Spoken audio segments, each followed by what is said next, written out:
Bonjour, je m'appelle Solène Boquillon-Le Guaziou et je suis la fondatrice de SoftKids, une entreprise qui aide les jeunes à développer leurs compétences socio-comportementales qu'on appelle aussi les soft skills. Alors, les soft skills, ce sont toutes les compétences socio-comportementales qui vous permettent de naviguer dans votre quotidien. On les divise en trois catégories de compétences. La première, ce sont les compétences cognitives, comme par exemple avoir confiance en soi ou avoir un bon esprit critique. Ensuite, il y a les compétences émotionnelles, comme savoir gérer son stress ou être résilient. Et enfin, il y a les compétences relationnelles, comme savoir résoudre des conflits avec les autres ou savoir collaborer. La recherche scientifique nous dit qu'il y a que des bénéfices à développer les soft skills et ils sont triples.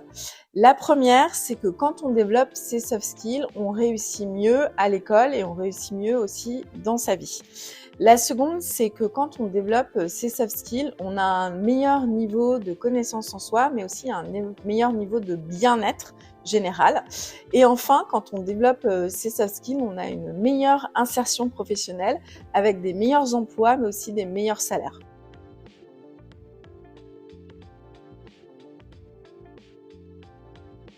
Alors, les soft skills, c'est quelque chose qui se développe et qui se cultive tous les jours.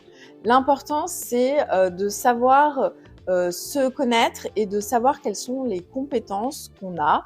Donc, est-ce qu'on a un bon esprit critique? Est-ce qu'on persévère au quotidien? Est-ce qu'on arrive à bien gérer son temps? Et en fonction de ce qu'on aura fait comme auto-évaluation, eh ben, on va trouver des techniques, des tactiques qui vont faire qu'au quotidien, on va pouvoir les cultiver et s'améliorer et réussir.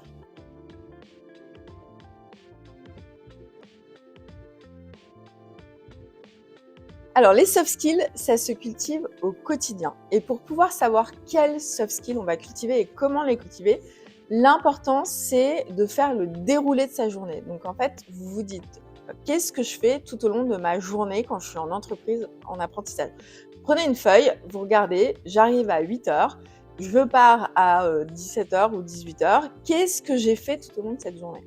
Vous allez voir que, par exemple, vous avez dû collaborer avec vos collègues, que vous avez dû vous mettre d'accord sur qui allait faire quoi. Et donc là, vous savez que vous devez cultiver la collaboration. Vous allez voir que vous avez, par exemple, dû communiquer soit avec votre collègue ou soit avec un client. Je ne sais pas si vous étiez sur un chantier avec un particulier. Et donc là, vous allez dire comment est-ce que je communique avec cette personne? Quels sont les bons mots pour démarrer la discussion, le quotidien, etc. Ensuite, vous allez devoir certainement planifier des choses parce que il y a un agenda, il faut terminer telle ou telle tâche d'ici 2-3 jours.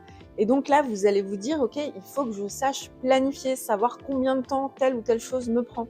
Et donc là, en fonction de cette liste de tâches, vous allez voir les compétences qu'il va falloir développer.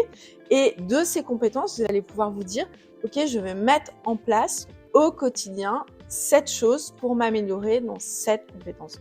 Donc, par exemple, si vous devez améliorer votre sens de l'organisation, vous vous dites, OK, tous les jours, en fonction de la tâche que on m'a demandé de faire, eh ben, je vais découper cette tâche pour me dire combien de temps cette tâche doit me prendre pour pouvoir en fait arriver à planifier et développer vos compétences en planification. Voilà, donc c'est très simple, il faut faire un état des lieux, savoir ce que l'on fait au quotidien et ensuite mettre en place des objectifs. Le mot pour la fin, c'est que on a tous des compétences, on est tous bons en quelque chose et on a tous des soft skills dans lesquels on excelle. L'important, c'est juste de les trouver. Donc réfléchissez à les soft skills que vous avez et que vous pouvez cultiver.